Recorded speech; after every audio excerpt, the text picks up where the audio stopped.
Hii Kenya iko na shida bwana. Unajua unapitia shida ya kazi, hakuna kazi, unapitia shida tofauti, hakuna pesa. Jamani, ukijaribu pia naye wacha uende uangalie mpira pengine ikutulize moyo. Ndio Harambee Stars wanafungwa nani. Jamani, sasa tutafanyaje? Wenye wanahusika na mpira ya Kenya, si jamani muende mkabadilishe hii mpira bwana. Kwani mchukui vijana huko vitongoji, vijana wa barubaru, vijana wako na morali ya kung'ara. Wengine wanataka wang'arie hapo ndio waenda taangaa kuchezea Ulaya huko bwana.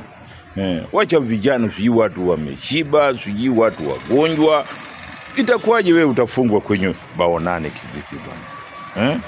Historia ya Kenya, hata ya Afrika hapa, tangu hii mwaka ianze, timu gani imefungwa 8 jamani? Mbona mnatuaibisha bwana? Jamani, mnatubwaga vibaya sana bwana. Na tunafungwa 8 na kuna watu wahusika wa hiyo, wenye wanahusika na mambo ya boli, wanaangalia tu Wakenya wakiumia. Wanaangalia vile tunaumia roho tu. Haya, sawa sawa. Wacha tutaangalia baadaye pengine kama mioyo zetu